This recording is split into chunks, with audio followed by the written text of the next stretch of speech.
World Cup Trapezoid of Excellence. Only teams within the trapezoid have a chance at winning the World Cup. They're a total sleeper. Now, can they win it all? That's really far-fetched. But at those odds, technically speaking, obviously I'm going to be cheering for Canada. Technically speaking, they should make light work of Canada, right? And so far, everything we've seen, our teams in the trapezoid win in college basketball. So the question is, will this hold true now for the World Cup here?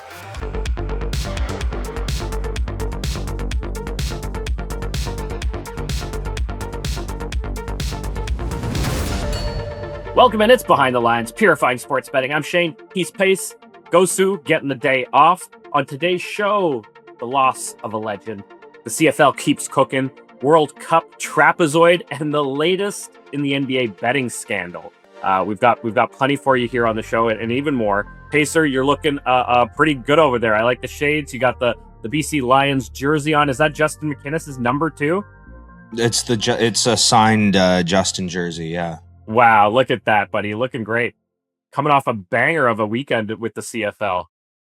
Well, we're recording here on the last day of June, Shane, and I think we can now officially say that the CFL is the best sport at In Play Live. It's better than anything. Yeah. June, 63 bets, 46 wins. So that's 17 losses.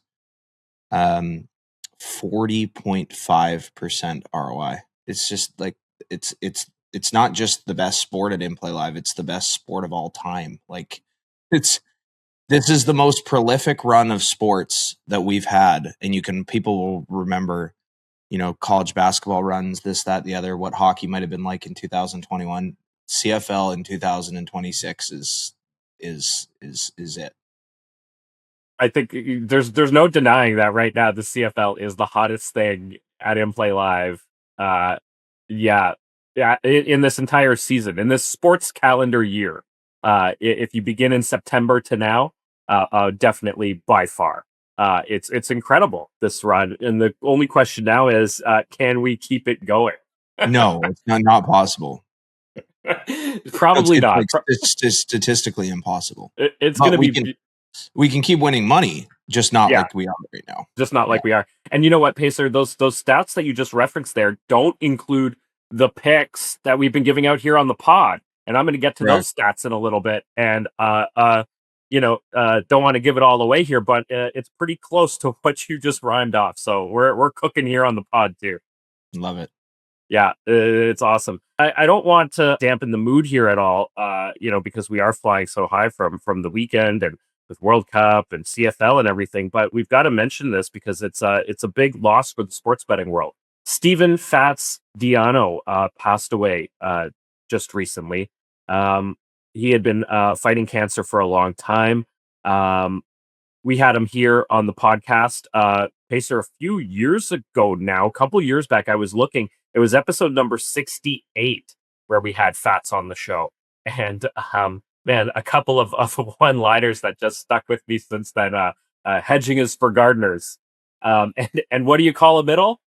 What do you call a half a middle? A bet. A bet. Honestly, man. What a guy. Just an incredible person. I got the chance, and I know you got the chance multiple times, to meet him in Las Vegas at Bet Bash. That was awesome to just meet the man, the legend himself in real life, and get a chance to chat with him. And, one of the things that I'm seeing out there, people mentioning just how kind he was. And I think that rang true for me in a major way. I mean, just to meet him and the fact that he's willing to give you so much time when so many other people want to meet him and talk to him and just chat with him, it just says so much. Condolences to all of his friends and family, and everybody out there that is mourning this loss. Pacer, I know that you had several interactions with him too, that go beyond the podcast. And I know that you recorded some content with him for In Play Live. Yeah, I'm actually just looking at that right now. He is our most watched interview. So he had 1.5 million views I'll get Chesto to put that link up, and also maybe he can run the clip right now. What's the craziest sports bet you've ever won? Not even close. The round robin parlay of death, college basketball, 100 games on the schedule. And there were 5 14-point underdogs that were all 10-1 on the money line. $500 2-team parlay, 10-1, pays $60,000. If I bet each team individually for $1,000, that would be another $5,000, so $10,000 risk. I put in the parlays, then call back, bet each one individually. Games start. I win the first game. Now I'm free rolling. Win the second game. That's 60,000 plus 60,000 plus 10 plus 10. The last 3 games, we ended up, they all lost, but they were all winning late in the second half. But it's the story of him taking a bookie for like this round robin parlay. And he talks about how much he wins on that and how close he was to winning even more. And yeah, it got 1.5 million views on Instagram. So really cool. But I think you said everything. I mean, we're not like close buddies with the guy, but he just always gave all sports bettors time, always. So obviously he's a wealth of knowledge. He's been inducted into the Sports Gambling Hall of Fame, and he'll be officially announced into that at this year's Bet Bash. But as someone who was kind of newer to the scene, there was never a question if he would give us his time and his knowledge. So that's kind of, the people that you want to be looking up to in the industry, the guys that are willing to share knowledge and do it in a respectful way. And I think he kind of embodied that. Yeah, well said. Exactly. I mean, you're absolutely right. When we reached out to him to come on the podcast, it wasn't even like a second yes or anything. He was just like, I'm in when you want me. It was just like amazing. And sure enough, he came on and gave us much more time than we had even originally asked for. Again, just a real loss of a legend. And if you don't know who we're talking about, you can go back. You can watch the episode that we did. Like I said, episode number 68 from a couple of years ago. Check out what Pace just mentioned there and the story that they posted on Instagram and the reel where he shares that story. So check that out. And there's so much more content out there that you can go and look up and find out about this guy. But if you're really into sports betting, you're into the people who have sort of shaped the culture over the past, several decades, he's definitely somebody you're going to want to know and learn more about. So I encourage everybody out there to go and look him up a little bit. Yeah, for sure. Yeah. All right. Well, Pacer, let's get back to the CFL then. Oh my God. Because, okay. Yeah, let's get right back to it now. World Cup's on, right? I know the World Cup's on. I got something awesome for World Cup too that I'm going to share with everybody. So stay tuned for that. And Pacer, that's coming from a real friend of the show as well. So we'll get to that because there's something pretty cool in there that I think will help people with their World Cup betting. I know we're we're past the group stage now. We're into the knockout stage, and the knockout stage goes fast. Before we know it, the number of games being played each day really comes way down, and this knockout stage is only kind of or this round of the knockout stage goes by really quick, and then the volume really trails off, as we often see with these tournaments. But I've got something to help people place their wagers. So that's coming up. But Pacer, let's get through the CFL here because we've got we've got to celebrate. 2, by now, I'm hoping that all of you out there are tailing these picks because, man, we are cashing in. So here's how we did last week. We went 2-1 on the sides. All right. We went 2-0 on the money line dogs because every time we're calling a plus, just know that we're also calling a little sprinkle on the money line. We've mentioned that numerous times. So those dogs both came through with straight up wins. But this week, unfortunately, the teaser lost. So let me go through the calls here very quickly. So last week, the Edmonton Elk played the Winnipeg Blue Bombers. We called Elk +3. The Elk won the game straight up 23-18. So plus came through, money line came through. On Friday, the Toronto Argonauts played the Saskatchewan Roughriders. We called Toronto +4.5 all the way to 3.5 if the line did move. Toronto won that game straight up 40-34. So you got the pluses and the money lines there. The BC money line was called against the Calgary Stampeders on Saturday. The BC Lions lost that game to the Stamps 41-33, so that was an L for us. And then this is a tough one here because we got totally so the teaser the teaser looked fantastic. It was Elk plus 9.5, Toronto plus 10.5. We had both those legs come through, and all came down to Sunday night, Ottawa Red Blacks at the Montreal Alouettes. And we had as the third leg of that teaser, Montreal minus 2.5. Montreal won the game 37-35. We lost the teaser by the hook, and I think there was a missed kick in there, and a touchdown that took place in the last 40 seconds to screw us on that. So it wasn't just a touchdown, Shane. So the kicker missed a PAT, and then after the missed PAT, Ottawa got a kickback return touchdown. Yeah. So it was a great bet. That one should have come through, but that's betting. That's betting for you. And still a profitable week, especially if you hit on those money line dogs there. So another profitable week. Overall, so far through the month of June, as we've been calling these picks here on the podcast, these are John's numbers too, by the way. And for everybody who's wondering, where's John at? John mentioned last week that he got listeria. He mentioned it on the show. He struggled at the retreat in Kelowna, the IPL retreat in Kelowna. And he actually started to get kind of worse and had a reaction to medication. He's actually in hospital right now. So praying for John's safe recovery. I was chatting with him a little bit this morning. It sounds like he's getting better. He's on the mend. He thinks he's going home tomorrow and leaving the hospital. But that's what it takes to keep John away from the podcast and for calling these out himself. And I keep saying we, but really we know, Pacer, these pregame picks are all John. So much respect to him. Hoping he's feeling better and back on the show next week. Love it. But here's what he sent me this morning. He said, overall so far, we are 5-2-1 on sides. All right. So 5 wins, 2 losses, 1 push. 5-1 on the money line dogs. Absolutely crushing it there. And 3 teasers called here on the pod. He didn't call the teaser in the very first week of the CFL, but he started calling them after, and we are 2-1 on the teasers. ROI sitting at about 40% so far. Come on. 40% ROI on pregame CFL. Love it. Absolutely crushing it. So looking forward to having John back on the show next week so he can give out these calls himself. But he has sent me what he's got going on for this week. So let's go through it a little bit. So Pacer, we're back once again, another week where there's one game on each day for 4 days.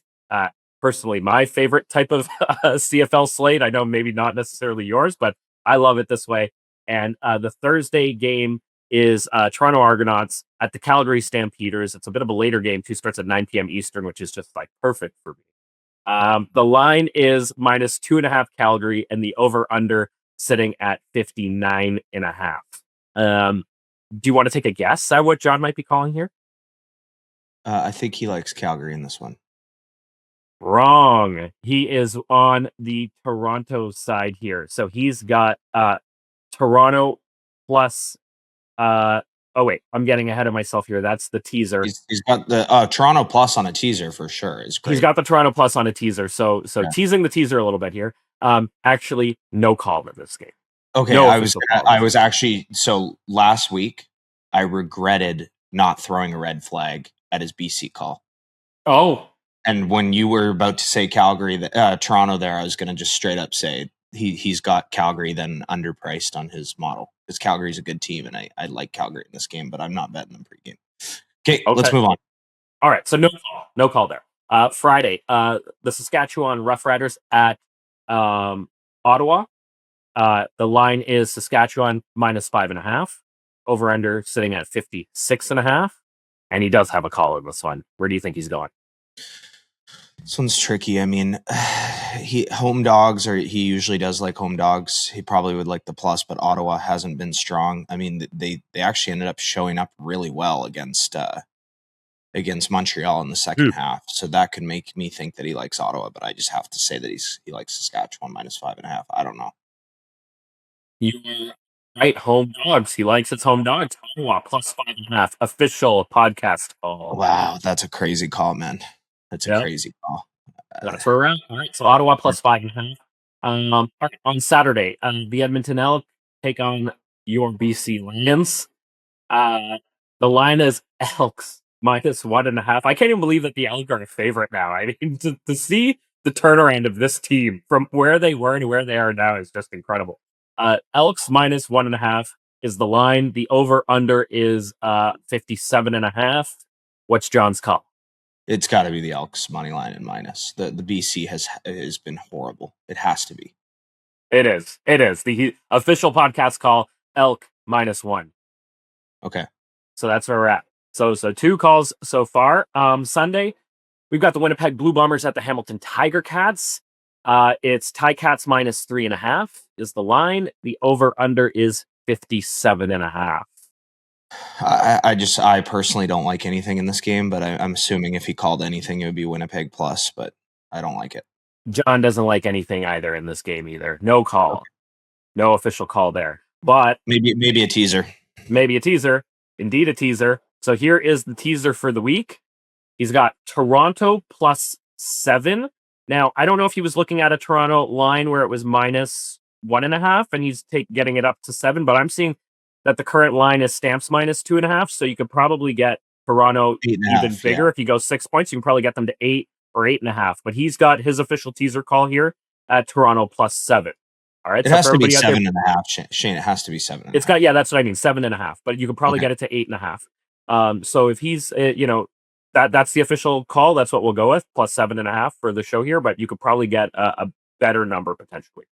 All right, so Toronto +7, Ottawa +11.5, and the Winnipeg Blue Bombers +9.5.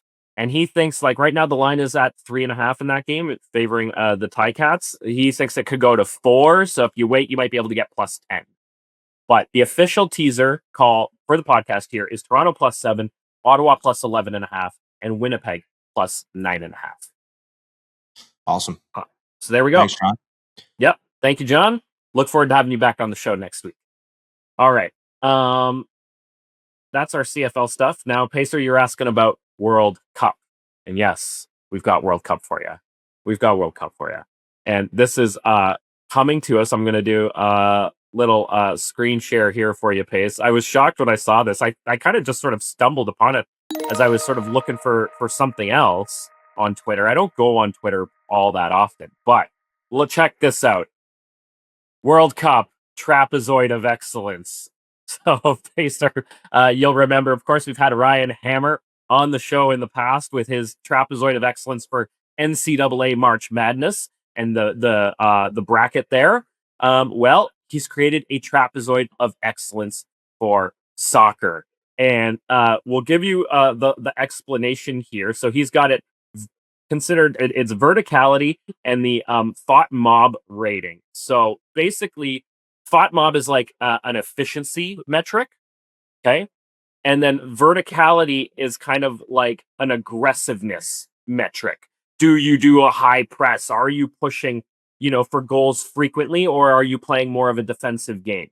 Okay, so that's sort of what we're looking at here. So if you look at it like this, the up and down side is an efficiency metric, and the left to right is kind of an aggressiveness metric. I can tell you sort of how he explains it here.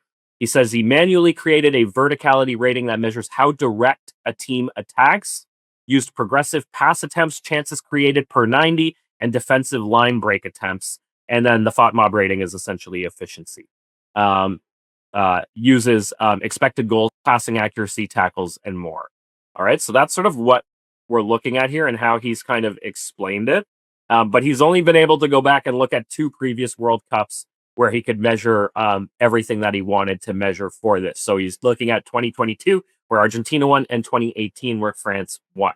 All right, so this is what we're looking at here. And basically, if anybody remembers how the Trapezoid of Excellence works, is only teams within the trapezoid have a chance at winning the World Cup, or at least only the teams in the trapezoid for NCAA March Madness had a chance at winning the national championship. And so far, everything we've seen, our teams in the trapezoid win in college basketball.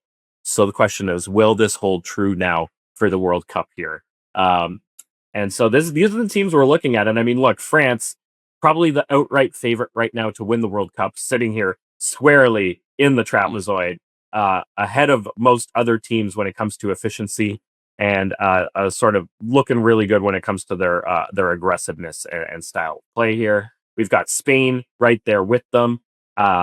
We've got the Swiss that beat Canada and moved on, but Canada, of course, won our knockout game against South Africa. So we are moving on to the round of 16, despite the loss to the Swiss there. You've got Morocco in here, which just pulled off a big upset against the Netherlands just last night. So you got Brazil over here, Argentina in the mix. Looks like we got Mexico, Portugal, the Dutch over here who have just been eliminated. This looks like Norway over here. Germany. You got the US just sitting outside of it. What's up? Germany's been bounced already. Germany's been bounced as well. That's right. Yes, Germany got bounced yesterday in penalty kicks against Paraguay. All right. Over here on the right side, this is where you've got England outside the trapezoid. Look out. We've got Canada over here outside the trapezoid. I don't think we ever expected to be inside this trapezoid. No. But this says a lot about where Canada's at, that we are playing a very aggressive game. Much more aggressive than most of these other countries. Really only it looks like China sort of outpacing us here. And I think this is Uruguay. Yeah. Which is hard to even count because these two teams that aren't even in anymore. But it's funny that when I saw that right away, I was like, oh, interesting, because the goal we scored against the Swiss, that was the last round robin game for us in the group game. I thought that might have been the best goal of the whole tournament. It was unbelievable. It was a beauty goal. And then the goal against South Africa to advance in the 92nd minute might not have been like, the craziest goal, but it was just another beautiful soccer goal. We're not an own goal or, a bunch of junk where the ball's bouncing around, like really pure goals. And I thought that once Alphonso Davies stepped on the pitch, there's a couple of other really like natural soccer, aggressive sort of attempts on goal that were really exciting to watch from Canada. So I actually think it's cool that, seeing it in this form, seeing that they're essentially the most aggressive team left. Yeah, they are. Right there, kind of England sort of right there in terms of aggressiveness, but their efficiency is a little better than us. And yeah, I mean, it gives me hope. Like, hey, keep playing your style. Maybe it'll work out. And we'll get a team outside the trapezoid. And we can tease Ryan a little bit about that. And yes, shout out to Ryan Hammer for doing this. He doesn't even know that we're sharing it here on the show, but maybe he'll find out and hopefully appreciate that we're doing it, because I saw it. I'm like, hey, we gotta share this with our audience. All right, so let's look though now. We're looking at the trapezoid, and then we're looking at odds. So I've just pulled up some odds here. All right, I'm just gonna rhyme off a few of the top ones here. So France is sitting at plus 250 to win the World Cup. Argentina plus 400. They're right there in the trapezoid. I'd put them more in the trapezoid than outside it.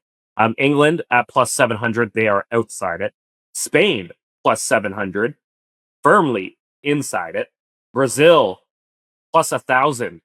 They're right there. I mean, they played a pretty close match there yesterday. It looked like they might end up going to extra time, but they ended up pulling off the win yesterday. So they're still well in it, and they've moved.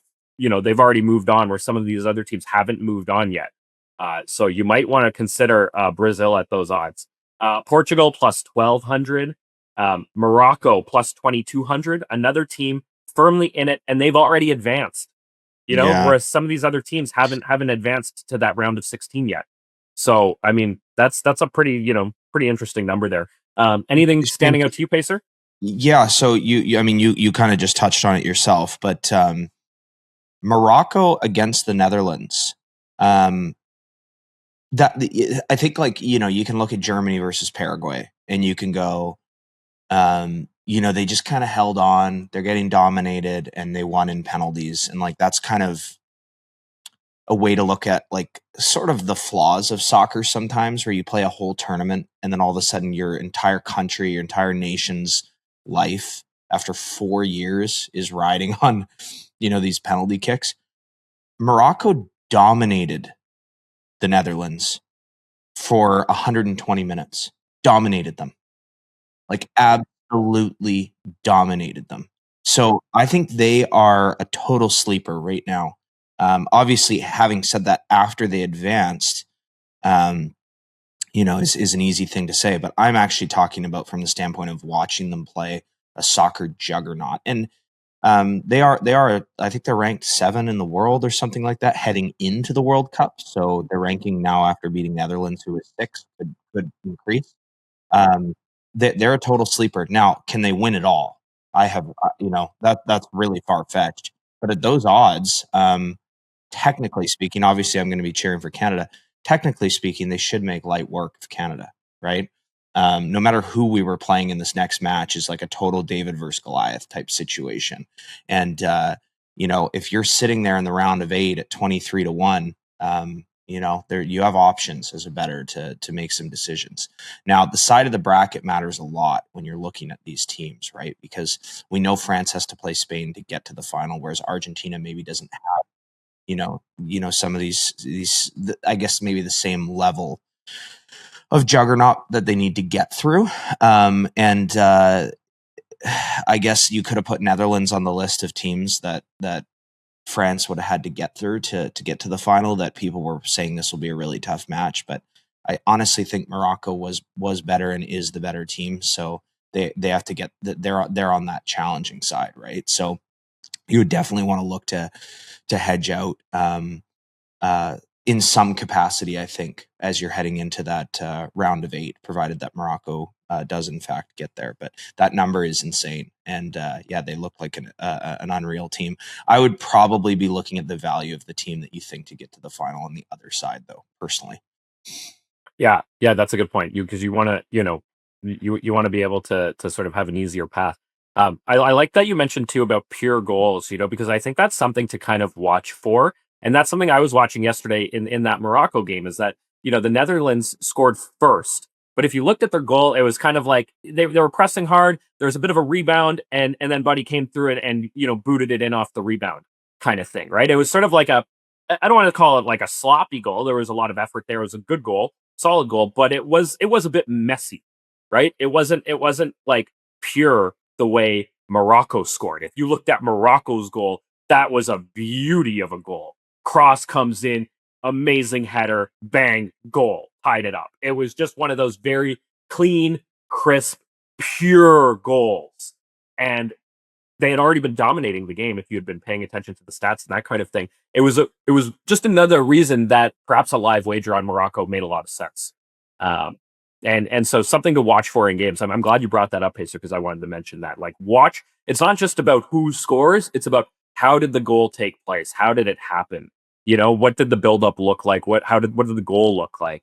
And then of course all the other stats that you want to pay attention to when you're watching these games: pressure, passes completed, shots on goal, shots overall, corners, all of that stuff, possession, everything. So if you had looked at those metrics, you would have seen, wow, Morocco was dominating this game, and they had come in as the dog.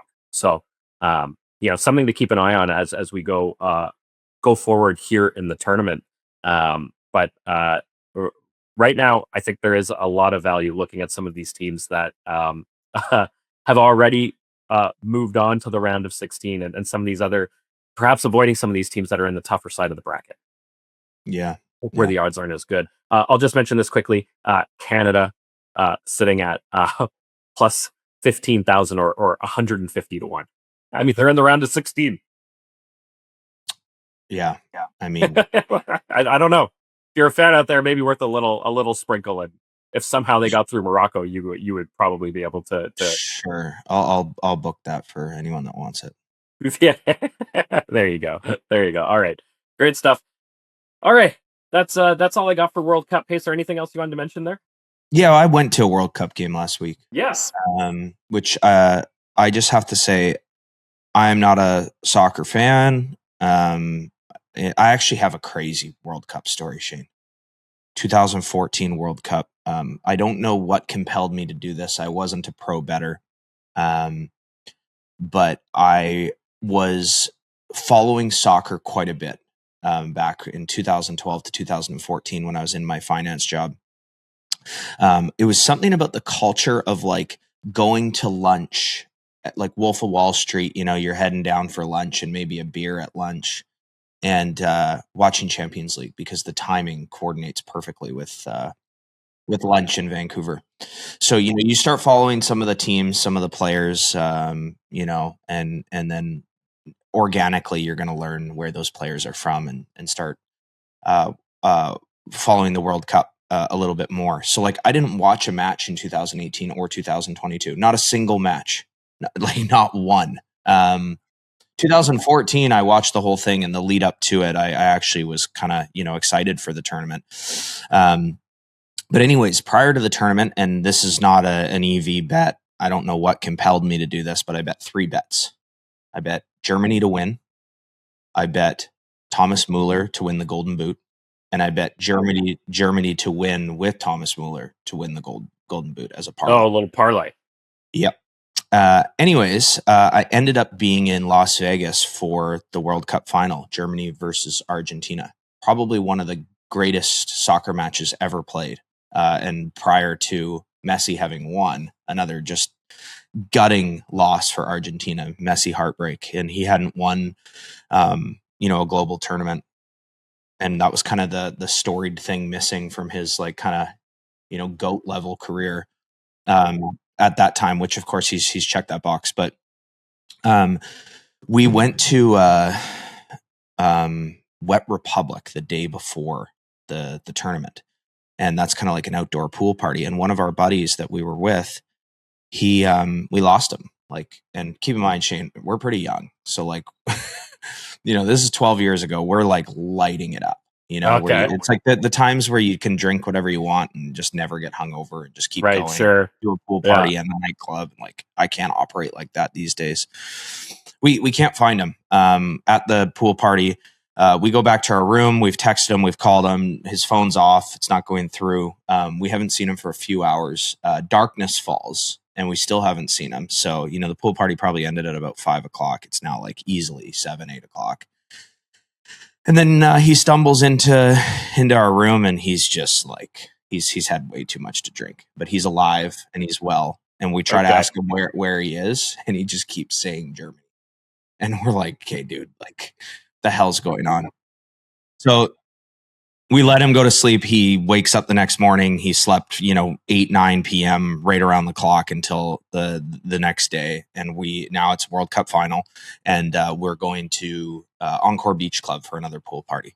And Zed is performing, and Zed is German. He wakes up, my buddy that we couldn't find, and we're like, dude, what the hell happened to you after the pool party yesterday? And he's like, I was just trying to find a place to get a couple $100 on Germany to win the tournament. And we're like, did you? And he's like, honestly, I don't know. He goes into his bathing suit from the day before, and he has gone to 9 different sports books. No. He's bet like $1,800. We're not talking about a big bet to us. We're talking about all the money we have. No. He has 9 $200 tickets on Germany to lift. Thankfully, it was Germany to lift, not 3-way. Right. Yeah. At least he's smart enough to have that presence. He's losing his mind. He's gone to multiple ATMs. He doesn't know that he's placed a bet, and he is still seeking the next bet. So he was walking up and down the strip, almost as if he was some runner. Just put $200 there. Yeah. And $200 for any of us then, and even like for him as well, would have been a massive bet. Massive. Like we're betting like $10, $25 on things. Right. So yeah. Anyways, he was freaking out. He had no money in his bank account. He basically put everything he had on. He's put it all on Germany. That's Germany, amazing. maybe some credit stuff, and he was trying to figure out ways to hedge and things like that. We didn't think back that betting the other side wasn't like a thing that we Right. would have even Sure. thought Yeah. of. Or like we can't cash. We were just talking about cashing out on 365. We're like, well, we can't cash out. It's a physical ticket, but at least he had them. So the moment that Germany scored, this is a crazy story. I had a Klose jersey on, the German legend, when I went into the pool party, and they had the game on the big screen. And I remember having the jersey on, and by the time the World Cup had ended, the jersey was gone. And like at 5 p.m., while the party's still going, like way after Germany's won, there was just some other girl who walks over, and she's just got my jersey on, and I have a photo with her because we thought it was hilarious because I hadn't seen it for hours, and here was this girl who had found it and decided it would be a good idea to wear it. But when Germany scored, I remember my buddy, I remember him he was the most stressed out ever. He wasn't having fun at all. I remember just seeing him sprint across the pool deck, and the pool's full wall to wall with people, and he just jumped through the air, landed on a bunch of people's heads, and splashed into the pool when Germany won. So that was, but I hit all those bets that I had as well. So that was one of the most electric Vegas moments. Then Zed comes out. He didn't come out until the World Cup had ended, which pushed the show back. And he comes out just ecstatic that his team had just won the World Cup. Was just one of the craziest experiences ever. But from that point forward, I really hadn't followed soccer, as I mentioned. And there's a reason why the NFL does games in London. There's a reason why they do games in Mexico. And I wouldn't have given two shits about this World Cup either. And seeing the cultural atmosphere unfold here, not just for Team Canada, but for the traveling fans that have come to watch their teams play here, has been completely and totally intoxicating. So I was fully engulfed in the pregame, doing the walk, cheering for Canada. And I just said, fuck it. I don't see myself ever traveling to, say, Brazil or, Morocco or wherever to see the World Cup. Here's this ticket in front of me right now. Let's just do it. And yeah, bought the ticket and went to the Canada-Switzerland match. And I am so glad I did. Number one, because they lost and that was their last game here in Vancouver. But number two, because of just what an unbelievable show it was. The energy, the atmosphere.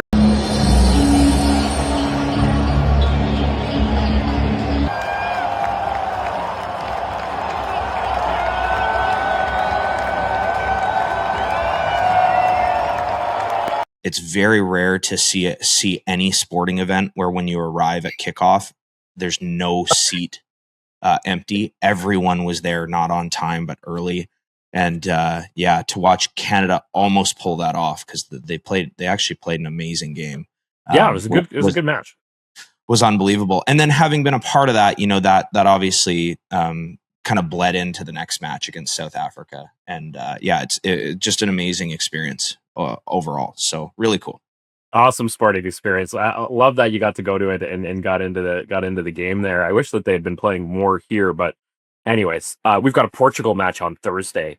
Their knockout game is in Toronto, and we've got a massive Portuguese community here in Toronto. So that should be pretty cool for this for this city and a great atmosphere. But you're right, there's nothing really that brings people together the way the World Cup does. It's like, and it doesn't matter if your team's playing, one country versus another. There's no animosity there. Everybody just comes together and has a good time, and sort of celebrates the game and celebrates being together. It's really kind of, super special. It's one of the reasons I've always loved the World Cup. Just a great time all around.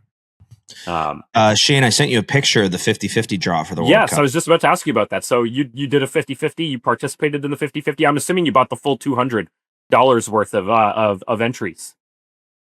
Bold assumption, Shane. What makes you say that? Well, I saw what was there. I was looking at the numbers and I'm thinking, I think Pace is calculating this. If he's going to play it, he's probably going to get the whole thing.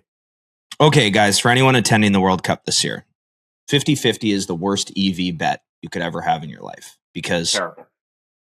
If you think about the hold on slots or like a higher house edge table games and casino games in general, you're making bad bets. Nothing is close to 50% loss in what you're buying. Nothing is even close to that.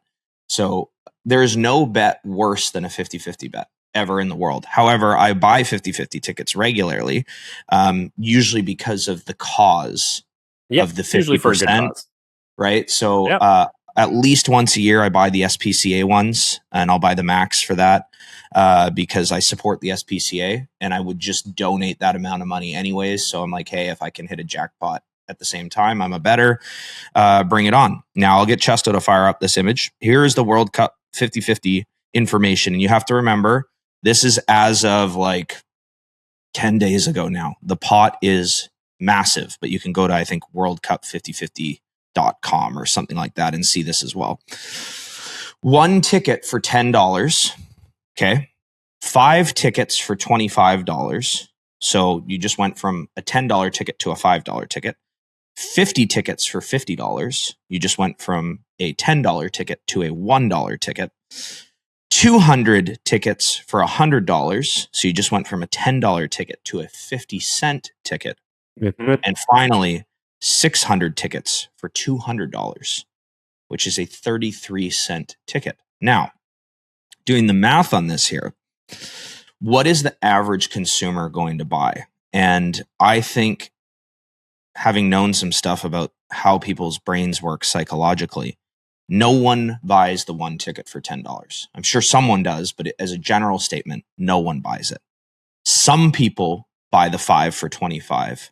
Most people buy the 5 for $50, and a lot buy the 200 for $100. So here's where the EV is. If every ticket purchased is the 50-cent ticket, so the $100 for 200 tickets, Okay. you are getting a ticket at the 200 at 3 times more value than they are, but 50% comes out with the 50-50. Right. That alone is a good bet. However, the average person is going to be the average ticket sale is going to be around closer to $1. That 50 for 50. So when you're getting a 50-50 ticket for 33 cents and everyone else is getting it for $1, the implied fair price is 50 cents a ticket based on 50% of it being removed from the 50-50 pot. Okay. So if I'm buying those tickets at 33 cents, I've got tremendous value on this. And I've never seen that before. So I actually posted it to my story, posted it to Twitter. No one responded because I'm just a chump. But I thought it was really interesting because I've seen 50-50 pricing where you go, okay, I'll just buy the most because you get a few more tickets. But the difference of 33 cents a ticket to $10 a ticket from top of the board to bottom board, I thought it was really cool. And I thought I should share it. Not a lot of people want to spend $200 on something like that, but I looked at it and I'm like, there is definitely EV on this ticket right now. Yeah, well, I mean, you're getting that, like you said, 33 cents. That's how I did Pacer. I saw it. I'm like, oh, I know he's getting the top, the most amount here. Yeah, I wanted to see where my tickets are. It's longer than like I could wrap a ticket around my living It's like room. a roll of tickets. Yeah. That's amazing. Well, good. When is the draw? 3 weeks. Keep you guys 3 posted. weeks from now. Wow. All right. Good luck. You'll have to let us know how it goes there. I mean, anybody can buy into this at any time between now and those 3 weeks. I think you could buy in right now. Oh wow. I might have to go. I might have to get in on this one with you there, Pace, and compete for it. You said the jackpot's at what now? 10 days ago it was like 400 grand. Right. I'm sure it's just going to keep climbing. The total jackpot right now is at $1 million. So you're sitting at 500,000. And you can buy them online. It's FIFA World Cup 50-50 BC.ca. So I'm in the BC pool. Oh, you would have one for Toronto as well. Right. Okay, cool. Yeah. Check it out. All right. Moving on here. Pacer, we've got news from the NBA betting scandal. Yep. Did you see this? Oh yeah. I've watched all the clips.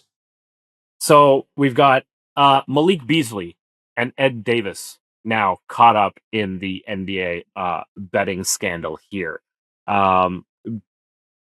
Basically, what we're seeing here is that Beasley had dug himself into a gambling debt And part of that was Ed Davis. This is all allegedly, but according to the Athletic, Beasley and Davis had been sort of working together here to get out of millions of dollars in gambling debt that Beasley had accumulated. And they used this betting scheme to get Beasley out of a loan that Davis had given him. So somehow Beasley got himself into millions of dollars in gambling debt, which is like crazy right off the bat. But these guys, they're making millions. They want to bet millions, I guess. Yeah. They just get wild and crazy with it. Anyway, they're both facing charges of sports bribery, conspiracy to commit wire fraud, honest services fraud, and conspiracy to commit money laundering.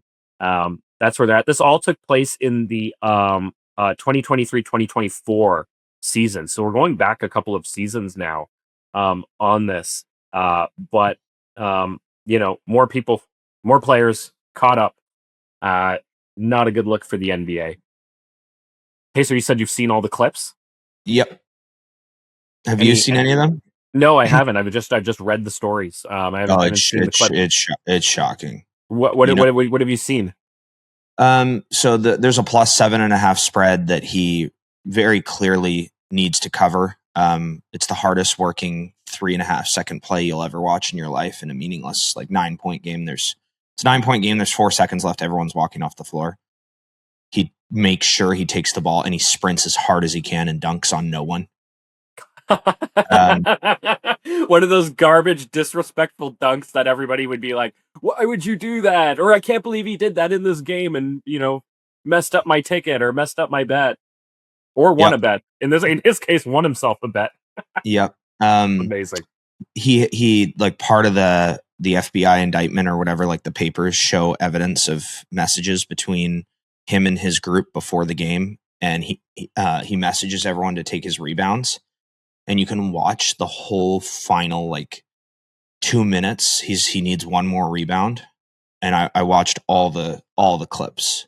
And he leaves his defenders and lets them open shoot to go get a rebound, and he can't get one. If you watch it, he's trying so hard, to get this rebound, leaving his defenders, crashing shots from center court, and he can't get it. And then it's the last shot of the game and no one's under the hoop, and he sprints, catches the ball with 0.3 seconds left to cover his over on rebounds. And he exhales. It's really bad. It's really bad. Now the thing is Shane, the story of Bruno Mars in Vegas? No. So he had a residency there, and I think he was paid $50 million for one summer. Okay. Something like that. Right. And he ended up losing $150 or $200 million or something like that to the MGM Grand. So it's kind of like what you just said about if you make big money, you'll bet big money. So you got a guy who has all the money in the world, essentially. He's not a billionaire, but $50 million for a summer is enough to set anyone up for the rest of their life and have their family set up for the rest of their lives. Yeah, right? Yeah. But you start rolling the dice or spinning some cards or whatever, and who knows where the human psyche can take you from the standpoint of the rush of gambling, but then also the chase of trying to get it back. So I think one of the things that we've referenced here before, which I don't know if we said, Shane, that the undercashed on Terry Rozier, you took the over. That's right. We've made that bet. I know we talked about it in the Discord, but Terry Rozier. How much was it again, Pacer? We set the over under at $1 million. Yeah. You took the over. I said it's going to be way under. He took $100,000. $100,000. Right. So moron. Right. So I think it's so easy in those moments to be like, man, what a fucking idiot. He's not even getting the upside. He's just trying to help some buddies out or something like that. This story is more like the Bruno Mars one, where you could actually connect the dots of how this could make sense for him to do this, because he's fucking put himself into huge gambling debt. Now, I'm not saying I support it. He's done. He's cooked. Right. But I'm just saying, psychologically speaking, when someone gets into a really bad spot gambling, I could understand getting yourself into trouble to try to get yourself out of it. Yeah. Yeah, absolutely. And geez, I mean, look, this is gonna. We'll see who else gets caught up in it. I don't expect this to be the last as part of this investigation, and certainly we're gonna see more stuff in the future. Unfortunately, it's just what it is, I guess, right? Yeah, big time. And this is the thing about the like, we're like, oh, it'll push people offshore, like it'll just move the money over here, and it's still going to happen. But this is the argument about the individual player props of players that are like not that significant. Now, Yeah. there is a clip too, Shane, and this one is crazy to think about. Do you remember who the Pistons played their Game 7 against in the NBA Finals this last run? They lost They to the played Knicks. They lost to the the Knicks. the Pistons 7. played the Knicks. No, When did the Knicks? No, it was Carl Anthony. When was Carl Anthony Towns traded? Was he there last year? Because the clip could be from last year too. I think it was this Towns, season. I think, was still with Minnesota last year. You're talking about not this past NBA season. You're talking about No, I think this one.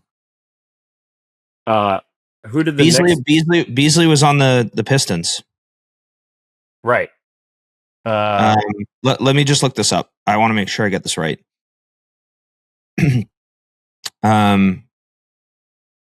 Yeah, he was on the Pistons this year. Did the Pistons play the Knicks? Let's take a look.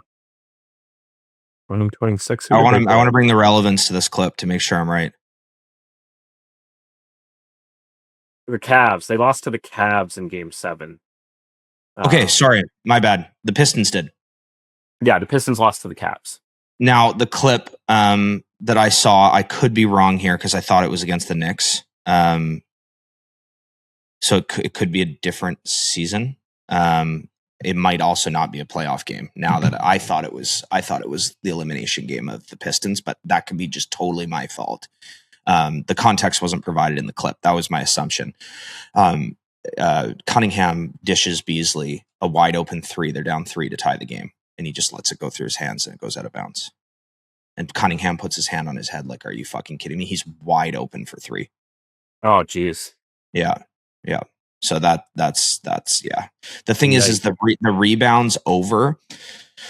If you have like points over, rebounds over, things like that, in general, it's like, okay, that player's at least trying to do something productive. Now, when you're leaving your defender to go get a rebound, that's not productive. But overall, you're betting on yourself to an extent. The plus 7.5, if you have that for your team, covering the spread is in line with you playing as well as you possibly can. Right. The opponent's money line and not shooting a 3 ball that's like the most corrupt form of like absolutely. Sports. Yeah. Yikes! Well, if that's the case, that's a really bad look for him there. Yeah. Yeah. All right. Other news to bring you from the betting world.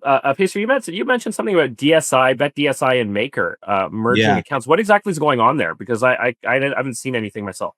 Yeah, so if you're an offshore bettor, one of the things we always have said is stay the hell away from Costa Rica. Now, Bookmaker is Costa Rica, SXBet is Costa Rica. Like there are reputable Costa Rica sports books that they run, things the way they want to run them. They can fuck you if they want to, but at the end of the day, they have a reputation. Bet DSI is like a long standing offshore out of Costa Rica. I personally played there a few years ago. I have never gone back, and used other people or whatever. But I had a good experience there. They paid me right away. Tough book to play at, but good for timeouts, like really long spinner. And at the time, they had the same lines that 5 Dimes used to have, which would mirror Bet365 in certain circumstances. So like a highly beatable sports book. I guess Bookmaker bought them out. And what happened now is anyone with a Bet DSI account, their login details would just merge to Bookmaker and their balance went there as well. So part of the deal that they obviously had was to preserve your sports betting balance over at Bookmaker. Now, I think this is a really positive thing if you were playing at Bet DSI. And the reason why I say that is because I started hearing reports of Bet DSI stealing people's money. So there's a few offshores that like used to pay that have become very prominent in not paying. And we had Prashan on to talk about Jazz Sports. If you remember that one, Jazz was like, I don't want to toot these offshore's horns and make it sound like, they were just these great places to play. You could play there. You'd have to go through some hoops, but you'd get your money. Jazz was like that. DSI was like that. Bet Now was like that. And in the case of every game and Bet Now and Jazz, they've just stopped paying completely. Essentially, they just don't pay you. Now, I don't know if Bet DSI was in that same category, but like I said, I had been given reports. Does it suck that you've lost their lines if you were playing there? Yes. But is it great that your money has been moved over to Bookmaker, and Bookmaker's taking the risk that if you have a balance, you're going to play it there. Whereas we know you can just cash out Monday to Friday and get your funds, So I think it's a positive thing. If I were personally playing at BetDSI based on what I had heard and I got those reports, I'd be like, oh my God, thank God it moved over to Bookmaker. I am getting my money. And honestly, I think there's a few offshores that I'd like for Bookmaker to buy up with some balances in them right now that I wouldn't mind either. So, but yeah, anyways, that's kind of some very low level offshore sports betting news that occurred last week. Interesting stuff there. Yeah, I think you're right to be happy that Bookmaker, if you had a balance and as these sports books kind of shift and they start to realize that they're not being as successful as they wanted to be, that is when they stop paying people out and making it much harder for people to get paid, or just ghosting in general. That's kind of been the trend that we've seen. And, you might have loved their lines, but I think you much more prefer to get paid out eventually than to bet bad lines and never get paid. So, and I mean, look, having a Bookmaker account can be really beneficial too. If you didn't have one before, and now you've got a Bookmaker, and you can use it at the right times in the right circumstances, and you got a balance in there. So yeah, the other thing I was wondering, I haven't done this, but I actually should do this. Is I should how it works is you log into Bookmaker with your credentials from BetDSI. Okay. I want to look up my old passwords and log into my new Bookmaker, which is my BetDSI, because how does it work for someone that has a Bookmaker? Oh, that already has a Bookmaker. Now been migrated. Yeah. So like I always leave a balance when I withdraw. I don't know, that 365 just taught me that habit. The reason why I do that is because you could watch the games if you had a balance. Yeah. Right. So I've always left a little bit of money in every account I've ever cashed out of, like $1 kind of thing. So I'm sure I have a new Bookmaker, which migrated a little bit of money over. I should look and see if it merges my two together or if it's two separate accounts now. Yeah, I wonder what that matters. Yeah, interesting. All right. Pacer, anything you're excited for? We're rounding out the show here. Upcoming hype. Anything that you're excited for coming up in the week ahead? I just want time to stand still, Shane. I'm not even kidding you. So I have loathed this season from a betting standpoint. Loathed it. One, because I always was grasping and clawing for something that would not have people leave in the summer. I'd be like, guys, it's just 6 weeks till preseason, right around the corner. I didn't want to lose members. I wanted our community to be just flourishing and growing and vibrant. And I always tried so hard to paint a picture of how good this betting season could be. And I've totally given up on that. I'm like, fuck it. The summer, the summer doesn't suck, but it's the summer. Go enjoy your summer. You know what I mean? So I've kind of totally let go of that. And now here I am where I don't expect to be making college football money in the summer. I just never have. But I've gotten good at this where I've had profitable summers back to back. And that's a huge upgrade from what summers used to be, losing season, right? We had a tricky May at In Play Live, truly a really tricky May. The playoffs were tough. The volume dropping down combined can make that sort of feel like a little bit more amplified. Nowhere near eclipsing the losses or the wins that I had in April, but had a losing month in May. And we say June to the moon at In Play Live. And I'm just sitting here hoping that time stands still. Number one, the balance is unbelievable. Number two, we have the World Cup running well. The CFL is just so much fun to bet on right now. And like, as I alluded to, I'm actually watching and enjoying the World Cup. And number 3, Wimbledon just started yesterday, which is, one of the best tennis tournaments, if not the best tennis tournament of the whole calendar year. Yeah, it's just, I want time to, and it's summer and it's beautiful out, and I'm out on the boat and surfing and playing pickleball. And, it's just, I want time to stand still right now. Wow, I love it, Pacer. I'm with you, man. Could it be June all year round? Yeah. It's been a great month. It's been a great month betting, and yes, it's a great month as well because it is lower volume. You're spending more time with family. I'm coming off of we just had 5 days in a row of all 3 of my daughters competing in soccer games. Like one day, one the next day, the next day, the next day. 5 days in a row of just game day. In my house. That's just amazing right there, all on its own. And I've loved that. I love this time of year, this season, and it's just like we're all in like full competitive mode. And everybody's just vibing, and we're watching the World Cup all day. I mean, like this is just I'm with you there, Pace. If we could just freeze this, and just embrace it a little bit longer. But of course, Canada Day is basically now. And we're into July, but it doesn't mean we can't keep these good vibes rolling. Totally. And we plan to. For people that don't know, if you go to inplaylive.com and you click the heavy subscription, you can enter promo code CFL. If you enter the promo code CFL, it brings it down to $59 a month, and you get every single CFL game of the summer. As soon as college football starts, your subscription switches to just the Saturday if you entered the CFL promo code.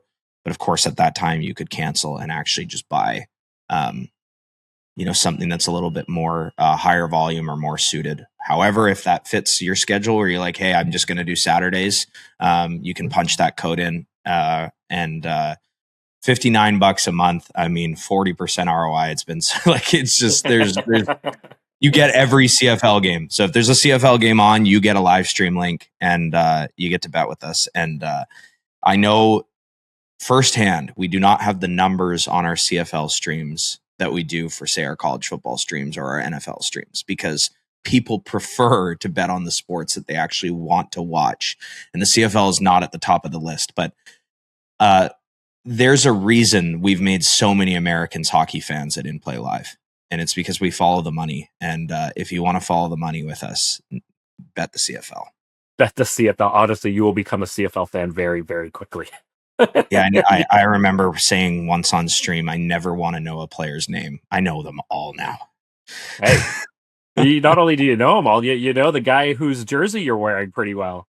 Yeah, good dude. I really hope they can get their season going. They got to make some changes. Yeah, well, we'll see how that goes. All right, Pacer. Well, great stuff. Great chatting with you as always this week. John, praying for him to feel better, get better, and be well rested so he can be back next week to give out his picks himself here on the show. But for now, we've given them to you. And I'm sure that we'll have much more World Cup action to bring everybody up to speed on next week too. But until then, Pacer and sports bettors around the world, keep eating those books. Thanks for tuning in to another episode of Behind the Lines. Remember to like, download, and subscribe. We are on YouTube, Apple, Spotify, and everywhere you get your podcasts. Have a betting story or want to be featured on our podcast? Drop a note in the comments below. And if you want to join In Play Live, use promo code Behind the Lines.